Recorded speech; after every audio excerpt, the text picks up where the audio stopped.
Esas son 9 preguntas que yo realicé con los siguientes como componentes, que son redes de comunicación, comunidad y comunicación participativa. Las dividí como en esos 3 ítems. Las primeras preguntas de redes de comunicación serían las siguientes. Primero, ¿qué canales de comunicación interna utiliza la organización para asegurar una coordinación efectiva entre los distintos departamentos y equipos? La segunda es cómo se fomenta la transparencia y la retroalimentación dentro de la organización.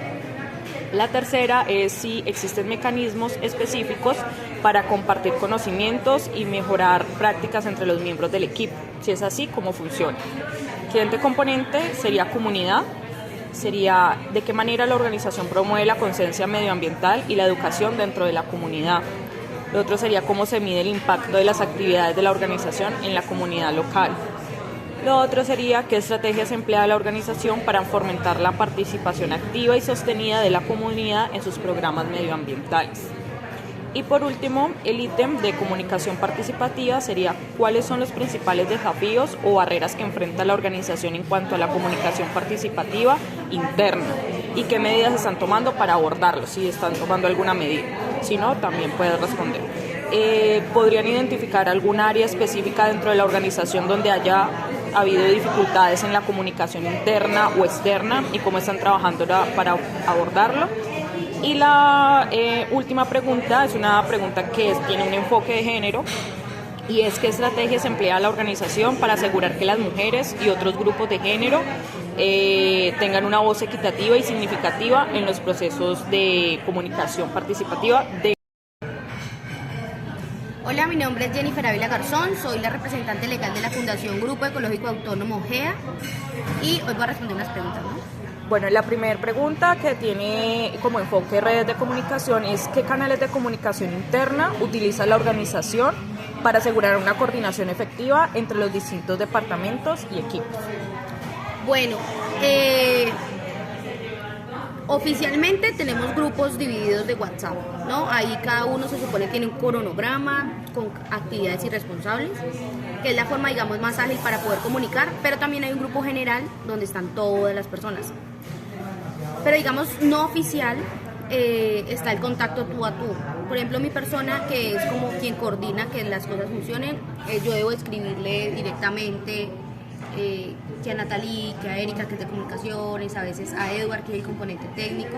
Entonces casi siempre, por más que se escriba en el grupo directamente, digamos, de comunicaciones o del componente técnico, toca escribirle directamente a la persona. Entonces casi todo eso es por mensajería instantánea. Presencialmente, cuando podemos, casi siempre estamos 5 presencialmente, pero los compañeros deben estar en reunión y con su cámara, ¿sí? ¿Por qué? Porque hemos descubierto que cuando no hay cámara se distrae muy fácil. Entonces esos son como los medios de comunicaciones más propicios, digamos, dentro de la organización. Bueno, la segunda pregunta es ¿cómo se fomenta la transparencia y la retroalimentación dentro de la organización? Bueno, yo creo que ahí fallamos mucho. Siendo efectivos y objetivos en el tema de la transparencia, ahí fallamos porque como la fundación tiene una dinámica de que venían tomando decisiones 3 o 4, cuando se empezaron a llenar o incluirse más miembros, y la intención es que esos miembros estén incluso en esa toma de decisiones, se ha vuelto muy complicado porque estos miembros que están más hacia afuera, digamos, no les gusta tomar decisión, porque prefieren que los que siguen tomando las decisiones solamente es como que las cumplen, ¿no? Pero personalmente creo que eso es problemático porque cuando tú no tomas una decisión, pero llega a haber alguna situación problemática con esa decisión que se tomó, esas otras personas no están en ese asumir la responsabilidad. Pero ¿qué hacemos la mayoría de veces cuando estamos tomando decisiones como presentar una convocatoria, enlazarnos con entidades, tomar donativos? Nosotros no recibimos cualquier donativo porque hay una política interna dentro de los estatutos que nos señala que nosotros no recibimos donativos de personas que tengan dudosa procedencia, de personas que no conocemos, que están vinculadas a corrupción, que no nos ha pasado, pero entonces nosotros siempre analizamos de dónde viene el dinero. Entonces, casi siempre en esa reunión que te digo también al inicio, presentamos eso y tratamos de que todos estén de acuerdo o no estén de acuerdo. Ya el otro punto de la transparencia es, ¿y lo otro es qué? Lo otro es como la retroalimentación. Ya sobre la retroalimentación sí hemos estipulado más, eso sí ha sido más claro, y es que cada vez que terminamos como un proyecto o una actividad, generamos como, bueno, vamos a ver qué mejoramos. Entonces, por ejemplo, cuando terminamos proyecto, evaluamos los dos resultados. Entonces, el primer resultado, que es como el primer componente, y el segundo resultado, que hay que cambiar, que hay que mejorar. Y cuando son festivales o actividades más de un día, lo mismo. Y nosotros, por ejemplo, le hacemos seguimiento a ese tipo de cosas. Digamos que ya que se mejoren ese tipo de cosas que identificamos es otra cosa, pero casi siempre es retroalimentación, ¿no? Que debimos de hacer esto con más tiempo, que esto no funcionó, casi siempre hay retroalimentación. ¿Qué he identificado yo con el tema de la retroalimentación? Que hemos trabajado también en que no se tomen esas críticas como personales, sino que más bien se entiendan como que hay elementos operativos que también nos tienen que importar para poder que el resultado sea mejor. Pero esto se ha ido trabajando también, como que no se tomen personales las críticas, sino que se entiendan como una organización incluso, o sea, no se afecta a una sola persona, se afecta a la organización. Perfecto. La tercera pregunta es si existen mecanismos específicos para compartir conocimientos y mejorar prácticas entre los miembros del equipo. Si es así, ¿cómo funciona? Para compartir conocimientos, nosotros hemos intentado establecer como un sistema de recopilación de experiencias, pero no ha funcionado. Primero porque no hay el nivel ni la disciplina aún de cómo sistematizar lo que se hace. Entonces es muy complicado porque, ¿qué pasa? Si hacemos un evento hace 4 meses, en ese momento ya no nos vamos a recordar todos los detalles. Pero cuando tenemos la retroalimentación, tratamos como que eso quede consignado en un acta. Por ejemplo, hay algo que hay que retomar y es que nosotros ya no volvimos a hacer actas. Y esa era una forma que teníamos para ir a ver, ve qué fue lo que funcionó. Entonces, eso, por ejemplo, se hacía, pero actualmente ya se desapareció el responsable, porque había una asignación de quién hacía actas y ya no pasó. Eso, digamos, que es lo que nos ha permitido también. Perfecto. Ahora, el siguiente ítem, las preguntas están enfocadas como en la comunidad. ¿De qué manera la organización promueve la conciencia medioambiental y la educación dentro de la comunidad? Bueno, yo creo que nosotros tenemos una metodología que es muy inmersiva. Entonces, lo primero para que la comunidad sea consciente es identificar los efectos. Entonces, como nosotros trabajamos con campesinos, un ejemplo claro, cuando hay heladas, la flor del café se cae, no hay producción de café, pierdes un montón de tiempo y de plata. Ese es el primer elemento para empezar a identificar que hay una problemática ambiental que te está afectando en tu cotidianidad. Y a través de eso también lo hacemos con los niños, ¿sí? Entonces, pero con los niños no es tanto un problema, sino más bien una curiosidad que se despierta. Entonces nosotros casi siempre lo atribuimos a detalles más cotidianos, como que la cotidianidad empieza a formar esa conciencia. Y la educación ambiental ya es más que todo como en detalles que ellos puedan identificar. Nosotros nunca hablamos de que, ay, miren, es que esto es una red trófica o es que esto hace parte de un sistema de dispersión que hace que los bosques se regeneren. Porque si usted le dice eso a un niño, el niño va a quedar como, no sé qué me está diciendo. Pero si usted le explica que hay un pájaro que cuando consume una semilla y después va y defeca en otro lado, va a haber un árbol, lo comprende. Y más porque nosotros llevamos a la exploración, ¿no? Entonces nosotros a veces seguimos un pájaro y vemos qué hace, si defeca, si no defeca. Incluso a los chicos hay que incentivarles eso, como esa curiosidad de explorar lo que está pasando en su medio ambiente. Esa es la forma, yo creo que ha sido más exitosa de la organización. ¿Cómo se mide el impacto de las actividades de la organización en la comunidad local?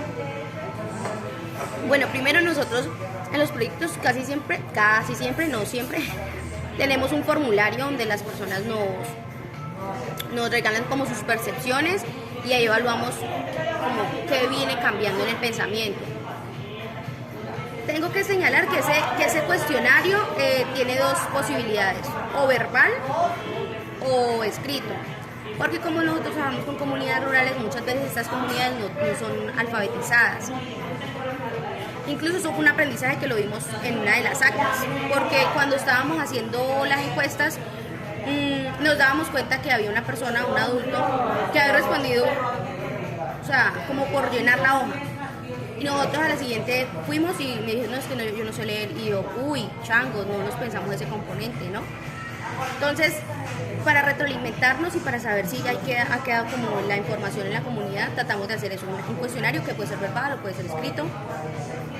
Lo otro, en la cotidianidad, por ejemplo, una situación muy clave. En el Parque Regional Natural Mateguadua, la guacharaca, que es una especie endémica, está en peligro de extinción porque, como sabe, como gallina, la cazan para hacer sancocho. Y nosotros teníamos personas que eran, o sea, decían que eso no sabe igual que la gallina, entonces eso tenía que ser su platillo. Nosotros le empezamos a identificar los impactos que puede tener el que se erradique, o sea, que deje de existir las guacharacas en el... Y antes ellos empezaron a ser, digamos, cuidadores, entonces ya dejaban alimento para que ellas tuvieran, y eso es un cambio en su cotidianidad. Ya dejamos de ser quien transgrede y quien caza a quien cuida, les brinda alimentación, protege el medio bosque que tengo en mi finca. No pienso a toda hora en sacar la guagua para mis cosas, sino que digo, ay, tengo que dejarla porque ahí hacen nidos tales. Eso también es una forma de medir el impacto. Y creemos que esas han sido como las formas que tenemos.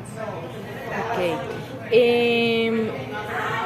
¿Qué estrategia emplea la organización para fomentar la participación activa y sostenida de la comunidad en sus programas medioambientales? Bueno, yo creo que participación sí tenemos de las comunidades, ¿cierto? Mientras que nosotros sigamos yendo, dejemos tareas, nos mantengamos en el elemento cotidiano, porque nadie va a conectar con algo que es ajeno a su contexto. Siempre conectan, hasta los niños, los adultos, siempre conectan. Pero ya de un tema sostenido, o sea, si nos retiramos nosotros, que ellos sostengan el proceso, a veces se vuelve complicado, porque en la comunidad, por ejemplo, en la que nosotros estamos más consolidados que en Mateguadua, falta quien asuma ese liderazgo de coordinación. Entonces, uno hace una cosa o uno hace otra, y no hay la idea del proceso, que es como pensarse en conjunto. Pero sí se sostiene, digamos, pero más atomizado, ¿sí?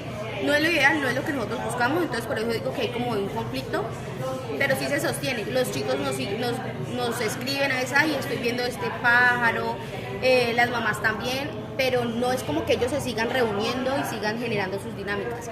Más bien ya es un tema de cada uno. Entonces ahí yo creo que sí sigue sosteniéndose la participación, no tanto como nosotros quisiéramos. Bueno, este otro ítem tiene que ver con la comunicación participativa. ¿Cuáles son los principales desafíos o barreras que enfrenta la organización en cuanto a la comunicación participativa interna y qué medidas están tomando para abordarlos? Creo que esta es la pregunta más complicada. Yo creo que ese es el gran lío. Comunicación participativa no hay. A veces en las reuniones hay alguien que no habla, por más que prendan la cámara, o tienen monosílabos. Entonces, sí, ese es el punto. Y que hemos hecho, la verdad es que no hemos hecho. No hemos hecho porque siempre sí hablan las mismas personas. ¿Podría identificar alguna área específica dentro de la organización donde haya habido dificultades en la comunicación interna o externa y cómo están trabajando para abordar estas falencias? Sí, la organización tiene un problema de intereses, porque resulta que yo soy la representante legal, pero al interior de la organización está mi pareja, mi hermana, el mejor amigo de mi pareja. Eso, y otro mejor amigo de mi pareja. Eso significa que seamos casi siempre 5 los que estamos enterados de todos, porque todos los días nos saludamos, todos los días hablamos. Y esto hace que, digamos, cuando hay unos tiempos donde nadie pregunta por las cosas, o por ejemplo yo asuma que hay otros que ya saben, pero se me olvidan los otros compañeros que también hacen parte de la organización, pero no han preguntado. Allí ha generado un conflicto de comunicación, porque yo también siento que a veces es muy agotador, como que yo sea siempre la que tengo que estarles diciendo, ellos nunca preguntando. Sí, como que no hay ese tema de lo bidireccional, ¿no? Yo pueda que hoy te diga, te recuerde tus tareas, pero tú el próximo martes dime o pregúntame, porque a mí se me escapa decirle a todos, porque ya cuento que le dije a 5, ¿no? Y creo que no hemos sabido solucionar eso. sí existen reclamos, hay personas que ya, bueno, una sola, como que nos dijo, pero es que usted siempre tiene la posibilidad de contarle a ellos. ¿Qué pasa? Con esa persona, admito, hay una situación puntual y es, siempre que pregunta se le dice, se informa, se vuelve a conectar con los proyectos, se le asignan tareas, pero nunca las cumple. Entonces, en mi cabeza también está como que para qué me voy a desgastar contándoles si no va a responder, ¿no? En cambio, si le sigo contando a esta gente que siempre responden, pues es menos desgaste. ¿Cuál es la última parte de la pregunta? ¿Que si hemos hecho algo? Sí, han hecho algo como para solucionar. No hemos hecho nada. No hemos hecho nada porque no hemos encontrado la forma. No hemos encontrado la forma porque, por ejemplo, con mi hermana todos los días me veo. Ella se entera de primera mano quién me llama al teléfono, con quién estoy en reunión virtual y demás. Pero con las otras personas también, porque ellos son muy intensos, digámoslo así. Ellos sí me preguntan todos los días, ¿qué pasó con esto? ¿Qué pasó con aquello? Y yo también escribo, pero digamos que las otras personas que se quedan sin información no es que sean tan intensos como son. Hay dos polos, uno los que están muy enterados y otro los que casi que desconocen lo que pasa dentro de la organización. ¿Son más los que no saben? No. Siempre son más los que saben lo que Siempre está son más los que saben.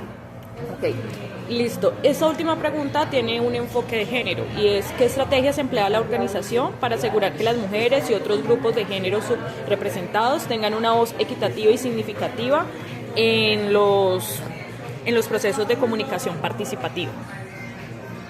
Bueno, yo creo que eso es algo que nosotros como organización no nos hemos pensado. Hay que admitirlo. Y no significa que porque una mujer esté liderando la fundación tenga un enfoque de género. ¿Por qué? Porque como la organización viene a tomar decisiones en un grupo cerrado, ese grupo cerrado mayoritariamente son hombres. Es decir, por más que en la fundación haya más mujeres actualmente, aún las decisiones más concretas se toman 2 a 1. El 1 soy yo, que es la única mujer de ese grupo de 3 que toman decisiones. ¿Qué hemos hecho? Abrir la posibilidad de tomar decisiones con más personas. ¿Qué ha sido la barrera? Que esas otras personas no quieren tomar decisiones. ¿Sí? Porque hay un miedo como a enfrentar la responsabilidad de tomar decisiones. Y que otras cosas así como más operativas o más prácticas, nosotros tratamos casi siempre que al menos 3 o 2 mujeres estén en las reuniones. Porque digamos para equilibrar las situaciones, ¿no? ¿Y qué hemos tratado? De que no se asuman que hay unas tareas que solamente las pueden liderar hombres y otras tareas que las pueden liderar mujeres. Que eso es una situación que pareciera desapercibida, pero en nuestro grupo era muy importante porque nosotros hacemos muchas actividades, por ejemplo, de festivales. Y entonces nosotros empezamos a identificar que a nosotros siempre nos ponían como lo de decoración, lo de organizar los stands, y los chicos eran los que encargaban de llevar columnas.